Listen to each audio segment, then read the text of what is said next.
गायत्री द्वारा सतोगुण वृद्धि के दिव्य लाभ। गायत्री सद्बुद्धिदायक मंत्र है।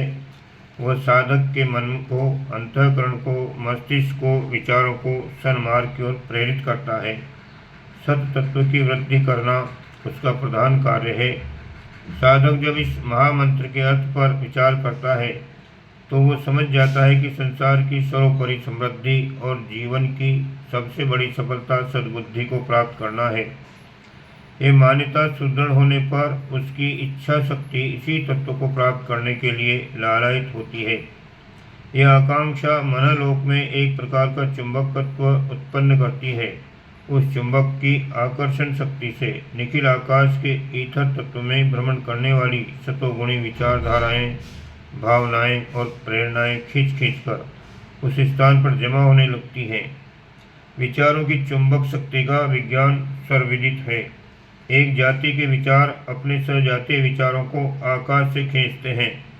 फलस्वरूप संसार के मृत और जीवित सत्पुरुषों के फैलाए हुए अविनाशी संकल्प जो शून्य में सदैव भ्रमण करते रहते हैं, गायत्री साधक के पास देवी वरदान की तरह अनायास ही आकर जमा होते रहते हैं और संचित पूंजी की भांति उनका एक बड़ा भंडार जमा हो जाता है। शरीर और मन में सतोगुण की मात्रा बढ़ने का फल आश्चर्यजनक होता है। स्थूल दृष्टि से देखने पर यह लाभ न तो समझ पड़ता है, न अनुभव होता है और न उसकी कोई महत्ता मालूम पड़ती है। पर जो सूक्ष्म शरीर के संबंध में अधिक जानकारी रखते हैं, वे जानते हैं कि तम और रज का घटना और उसके स्थान पर सत तत्व का बढ़ना ऐसा ही है जैसे शरीर में भरे हुए रोग, मल, विष, विजातीय पदार्थ घट जाना और उसके स्थान पर शुद्ध सजीव परिपुष्ट रक्त और वीर्य की मात्रा बड़े परिणाम में बढ़ जाना।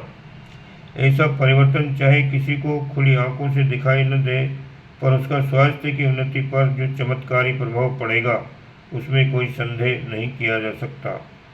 इस प्रकार के लाभ को यदि ईश्वर प्रदत्त कहा जाए तो किसी को आपत्ति नहीं होनी चाहिए।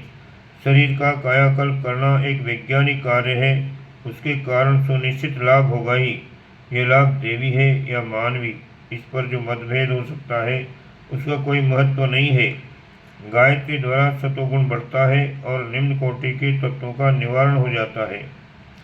फलस्वरूप साधक का एक सूक्ष्म कायाकल्प हो जाता है। इस प्रक्रिया द्वारा होने वाले लाभों को व्यक्तिगत लाभ कहें या देवी वरदान, इस प्रश्न पर झगड़ने से कुछ लाभ नहीं, बात एक ही है। कोई कार्य किसी भी प्रकार हो, उससे ईश्वर सत्ता पृथक नहीं है। इसलिए संसार के सभी कार्य ईश्वर इच्छा से हुए कहे जा सकते हैं। गायत्री साधना द्वारा होने वाले लाभ वैज्ञानिक आधार पर हुए भी कहे जा सकते हैं और ईश्वरीय कृपा के आधार पर हुए कहने में भी कोई दोष नहीं है।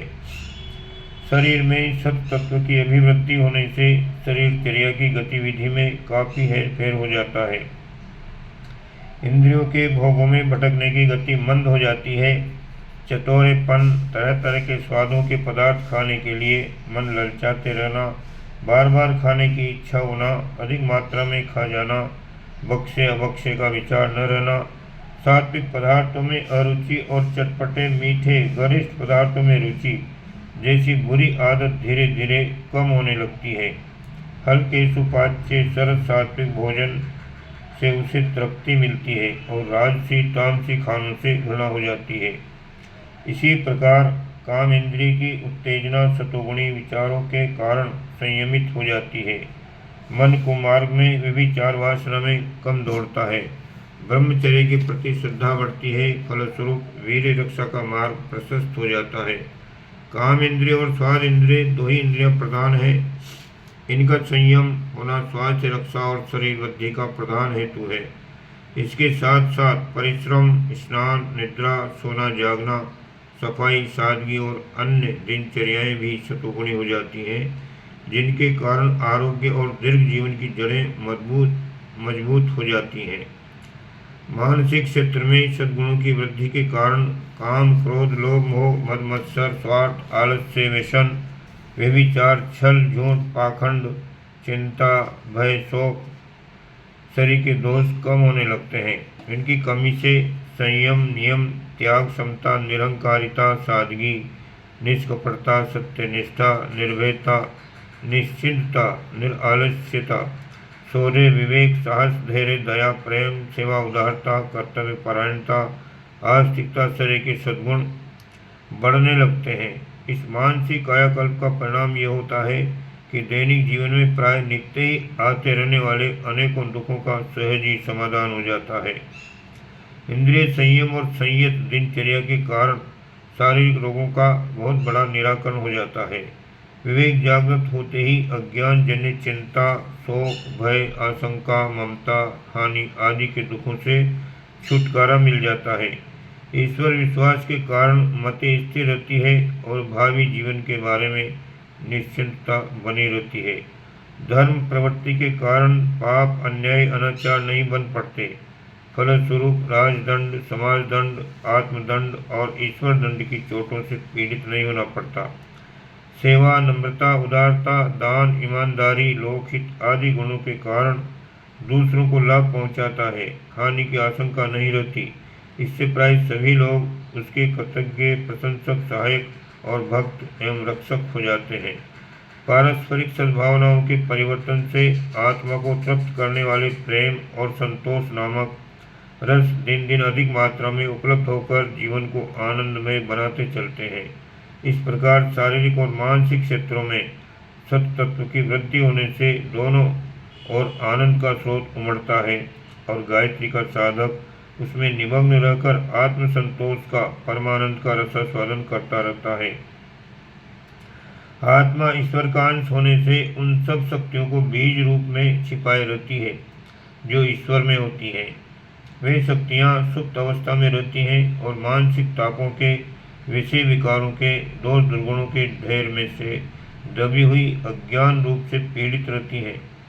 लोग समझते हैं कि हम दीनहीन, तुच्छ और अशक्त हैं, पर जो साधक मनोविकारों का पर्दा हटाकर निर्मल आत्म ज्योति के दर्शन करने में समर्थ होते हैं, वे जानते हैं कि सर्वशक्तिमान ईश्वरीय ज्योति उनकी आत्मा में मौजूद है और वे परमात्मा के सच्चे उत्तराधिकारी हैं।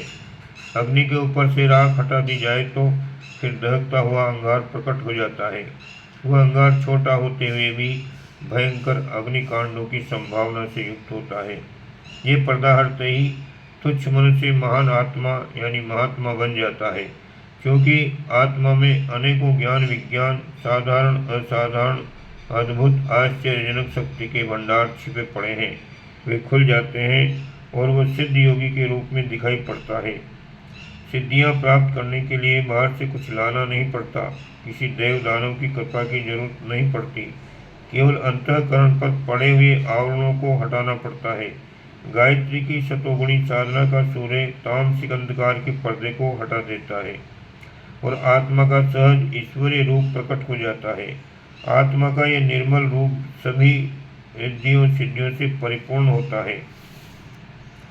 गायत्री द्वारा हुई शतोगुणों की वृद्धि अनेक प्रकार की आध्यात्मिक और सांसारिक समृद्धियों की जननी है।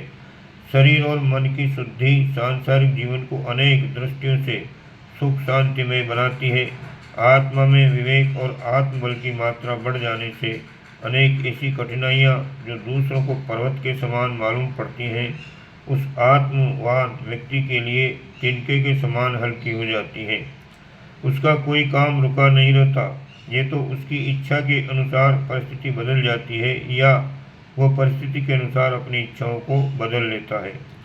क्लेश का कारण इच्छा और परिस्थिति के बीच प्रतिकूलता का होना ही होता है। विवेकवान इन दोनों में से किसी को अपनाकर उस संघर्ष को टाल देता है और सुखपूर्वक जीवन व्यतीत करता है। इसके लिए इस पृथ्वी पर भी स्वर्गीय आनंद की सुरसरी बहने लगती है।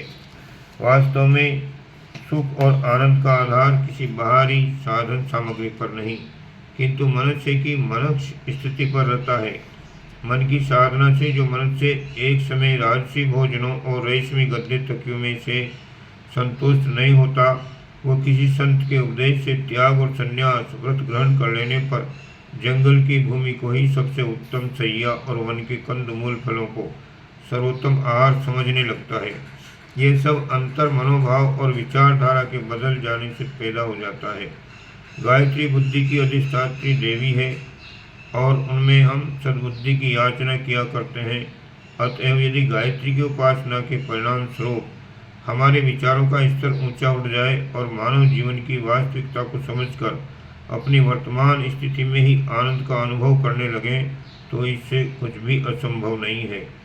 काफ़ी लंबे समय से हम गायत्री उपासना के प्रचार का प्रयत्न कर रहे हैं, इसलिए अनेकों साधकों से हमारा परिचय है।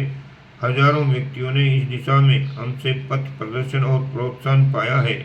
इनमें से जो लोग दृढ़तापूर्वक साधना मार्ग पर चलते रहे हैं, उनमें से अनेकों को आश्चर्यजनक लाभ हुए हैं। वे इस सूक्ष्म विवेचन में जाने की इच्छा नहीं करते कि किस प्रकार कुछ वैज्ञानिक नियमों के आधार पर साधना श्रम का सीधा साधा फल उन्हें मिला। इस विवेचना से उन्हें प्राय अरुचि होती है। उनका कहना है कि भगवती गायत्री की कृपा के प्रति कृतज्ञता ही हमारी भक्ति भावनाओं को बढ़ाएगी और उसी से हमें अधिक लाभ होगा। उनका ये मंतव्य बहुत हद तक ठीक ही है। श्रद्धा और भक्ति बढ़ाने के लिए इष्ट देव के साधन स्वरूप के प्रति प्रगाढ़ प्रेम, कृतज्ञता, भक्ति और तन्मयता होनी आवश्यक है। गायत्री साधना द्वारा एक सूक्ष्म विज्ञान सम्मत प्रणाली से लाभ होते हैं। ये जानकर भी इस महातत्व से आत्म संबंध की दृढ़ता करने के लिए कृतज्ञता और भक्ति भावना का पुट अधिक से अधिक रखना आवश्यक है। गायत्री उपासना से अनेकों को जो अनेकों प्रकार के लाभ हुए हैं, उनके बहुत सारे संस्मरण हमारे स्मृति पटल पर अब भी मौजूद हैं। उनमें से थोड़े से संस्मरण हम कभी आगे आपको बताएंगे। ओम शांति।